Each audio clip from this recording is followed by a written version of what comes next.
তামিল সম্প্রদায়ের একটি উৎসব একমাত্র হুগলি জেলার ব্যান্ডেলেই দেখা যায়। প্রতি বছরের মতো এই বছর 5ই এপ্রিল 2024 এই উৎসবটি হয়ে গেল। এই উৎসবে মেতে যাওয়ার আগে একটু ইতিহাসটা জেনে নেওয়া যাক। কলকাতার একজন বিখ্যাত ডাক্তার ডক্টর অনাদি আচার্য আমাদেরকে এই উৎসবের ইতিহাসের ব্যাপারে একটু জানাবেন। প্রজাপতি দক্ষ তার অনেক ছেলে মেয়ে, তার 12 জন মেয়ের সঙ্গে বিয়ে দিয়েছিল কাশ্যপ ঋষির সঙ্গে। আর এই 12 জনের ভেতরে 2 বোন দিতি আর অদিতি। দিতির ছেলে মেয়েরা হয়েছে দৈত্য, আর অদিতির ছেলে মেয়েরা হয়েছে ভালো মানুষ, আদিত্য মানে দেবতা। এই দৈত্যদের সঙ্গে দেবতাদের চিরকালের বিরোধ। দৈত্যরা খুব বজ্জাত লোক ছিল, আর আদিত্যরা একটু ভদ্রগোছের ভালো লোক এইসব। এবং এই কারণে দিতির সঙ্গে অদিতিরও খুব মনোমালিন্য। তো যখন এইসব চলছে তখন দৈত্যদের কী করে সামলানো যায়, তখন বিষ্ণু বললেন যে ওদেরকে কায়দা করে সামলাও, ওদেরকে বলো যে সমুদ্র মন্থন করে অমৃত উঠবে, তো তোমরা আমাদের সঙ্গে সমুদ্র মন্থন করো, ভালো ভালো জিনিস পেয়ে যাবে। তো সমুদ্র মন্থন করা হলো, করে ভালো জিনিসগুলো দেবতারাই পেয়ে গেল, কিছু সন্ন্যাসীরাও পেয়ে গেল। এই নিয়ে আরও মুশকিল। আর এই সব ঝামেলাতে দৈত্যদের অনেকে মারাও গেল, অনেকে এক্সস্টেড হয়ে গেল, তাতে করে আরও দুঃখ বাড়ল দিতির। তখন দিতির নাতি সম্ভবত তারকার ছেলের ছেলে তাদেরকে বলল যে তোমরা শক্তি বাড়াও যাতে করে দেবতাদের মারা যায়।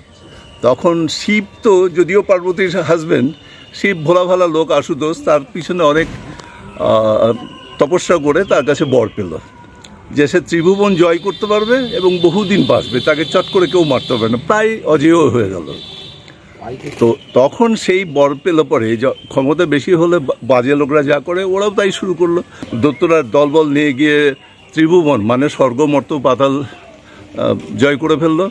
দেবতাদের শাস্তি দিল, দেবতাদের প্রায় চাকর বাকরের মতো খাটাতে শুরু করলো। এবং দেবতারা তখন নিরুপায়, এমনকি ইন্দ্রের বউ ইন্দ্রাণীর দিকেও নজর দিতে শুরু করলো। তখন দেখলো উপায় নেই, ওরা সবাই গিয়ে আবার বিষ্ণুকে ধরলো। বিষ্ণু বললো দেখো, শিবের অজনী সম্ভূত বাচ্চা হলো পরে সে একমাত্র একে মারতে পারবে, নইলে মারতে পারবে না। অলরেডি তো অনেক শিবের কাছ থেকেই বর পেয়েছে, তো শিবকে কি করে আবার বাচ্চা বানানো যায়? ওরা পাঠালো কন্দর্পকে। কন্দর্পর জন্মার সময় কন্দর্প জন্মেই জিজ্ঞেস করেছিল ওর বাবাকে, বিষ্ণুকে, যে আমি কি করব, আমি কাদেরকে কন্ট্রোল করব। তখন বলেছিল জীবজগতের সবাইকেই করবে, কিন্তু don't ever try on Shiva, শিবের উপর চেষ্টা করো না। তো ও সেটা ভুলে গেছিল কিংবা ভাবেনি। ওরা শিবের কাছে গিয়ে শিবের মনে কামনার উদ্রেক করবার চেষ্টা করতে শিব ওকে ভস্ম করে দিল। তখন তো গোটা জীবজগতের ওই প্রক্রিয়েশনের যে ইমোশন সেটা চলে গেল, তো বিশ্ব নাশ হয়ে যাবে, জীবিত প্রাণী আর কেউ থাকবে না, নতুন কেউ জন্মাবে না। সবাই মিলে গিয়ে শিবকে ধরলো, কি করা যায়? শিব বলল দেখো, তুমি জেনে শুনে এটা করেছো, তোমার বাবার নিষেধ সত্ত্বেও করেছো, কাজেই আমি তোকে বাঁচাতে পারি কিন্তু বডি দেব না, শরীর দেব না। মানুষের মনে মনে তুমি কামনা উদ্রেক করে সেইভাবে থেকে যাবে। তো যাই হোক, এইভাবে শিবের একটা বাচ্চা তৈরি হলো, কিন্তু স্বাভাবিক পার্বতীর সঙ্গে মিলনে নয়। তার তৃতীয় নয়ন থেকে বলা হয় যে 6টা রশ্মি বেরোলো। সেই রশ্মির এত তেজপুঞ্জ যে সেটা কেউ স্বাভাবিকভাবে কেউ ধারণ করতে পারে না। অগ্নিদেবকে দেওয়া হলো, অগ্নিদেবও সেটা পারলো না, সে গঙ্গাতে নিক্ষেপ করলো। সেটা ভাসতে ভাসতে গিয়ে একটা স্বর্গনে জন্মালো, সেখানে 6 মাথাওয়ালা একটা বাচ্চা হলো। তখন অগ্নির 6 স্ত্রী, তাদের নাম কৃত্তিকা, তারা ওকে বুকের দুধ খাইয়ে বড় করলো এবং সে খুব তাড়াতাড়ি বাড়লো। আর কৃত্তিকারা ওদের স্তন্যপান করেছিল, ওর নাম হলো কার্তিক, অরিজিনাল নাম ছিল মুরুগান। তো সেই তামিলরা মুরুগানই বলে, আমরা বাঙালিরা বলি কার্তিক। সেই কার্তিক তখন খুব তাড়াতাড়ি দ্রুত বড় হলো, শক্তিমান হলো এবং দৈত্যদের সব বধ করতে শুরু করলো। এই দৈত্যদের ভেতর সব থেকে বলবান ছিল তারকা আর সুরপদ্মন। তারকাকে মেরে ফেললো, আর সুরপদ্মনের শিবের বর ছিল, ওকে কিছুতেই মারা যায় না। অনেক চেষ্টা চরিত্র করে ওকে কবজা করতে পারছে না। তখন মা পার্বতী ওকে একটা বিশেষ শক্তি সম্পন্ন বর্ষা দিল, যার নাম হচ্ছে ভেল। ও শেষ পর্যন্ত ভেল নিয়ে তাড়া করলো। সুরপদ্মন সমুদ্রে গেল, তাও সেখানেও তখন সুরপদ্মন দেখলো আর উপায় নেই, প্রাণ বাঁচাবার জন্য একটা বিশাল আম গাছের রূপ নিয়ে দাঁড়ালো। কার্তিক তখন মানে মুরুগান সেই ভেল দিয়ে গাছটাকে দ্বিখণ্ডিত করে দিল, সুরপদ্মন মারা গেল। আর গাছটা যেই দ্বিখণ্ডিত হলো ওর থেকে একটা ময়ূর বেরিয়ে এলো আর একটা মোরগ। তো ময়ূরটাকে বাহন হিসাবে নিয়ে নিল কার্তিক, সেই জন্য কার্তিককে ময়ূর বাহনও বলা হয়। আর মোরগটা তার রথের ধ্বজায় পতাকায় লাগিয়ে দিল। এই হচ্ছে এর পিছনটা। কিন্তু কথা হলো যে এটা তো তামিল ঘটনা, তামিল এটাকে মনে রাখে এবং এই ভেলটাকে ওরা পুজো করে বিভিন্ন সময়ে। আর আগেকার দিনের তামিল রাজা যারা ছিল, সৈন্য যারা ছিল, তারা ভেল ভেট্রি, ভেল বীরা এই চিৎকার করতো, রণহুঙ্কার দিত, মানে ভেলের বিজয়, ভেলই সাহসী। এই তো গেল ব্যাপার। কিন্তু তামিলরা এখানে এলো কী করে সেটা একটা প্রশ্ন। তো পঞ্চদশ শতক, ষোড়শ শতক এরম সময়ে পর্তুগিজরা প্রচুর ব্যবসা করতো। তারা বাইরে থেকে সাধারণত সিলভার বুলিয়ন্স নিয়ে আসতো, আর এই কোস্টাল এরিয়া থেকে প্রচুর মশলা, কাপড় ইত্যাদি নিয়ে ওরা বিক্রি করতো, মেনলি লিসবনে। তো ওরা যখন এই কোস্টাল এরিয়া ধরে চিটাগংয়ের দিকে যেত তখন ব্যান্ডেলে রেস্ট নিত, এবং কিছু তামিল ব্যবসায়ী এবং তামিল কর্মচারী তারা ওদের ব্যবসায়ী এত উন্নতি দেখে ওদের ব্যবসার সঙ্গে জুড়ে গেল, এবং সেইভাবে তামিলরা প্রথম ব্যান্ডেলে এসে বসবাস করতে শুরু করে।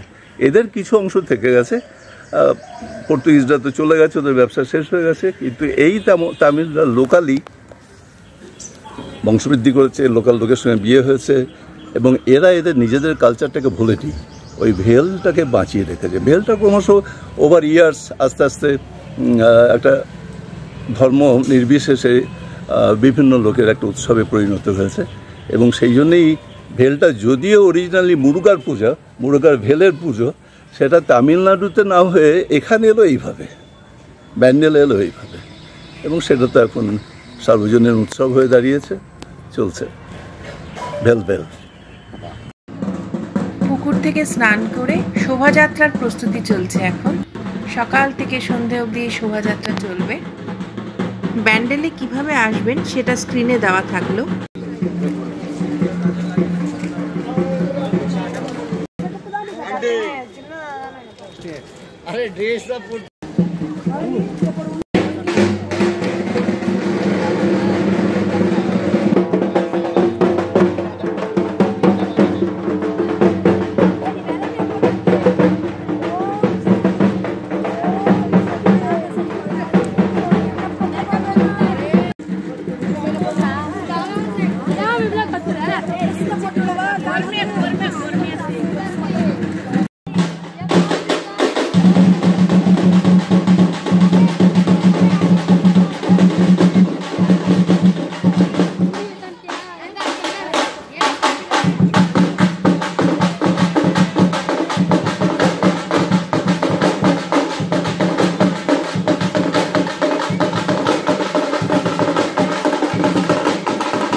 Apre por, murirte por, apa dah menikyo.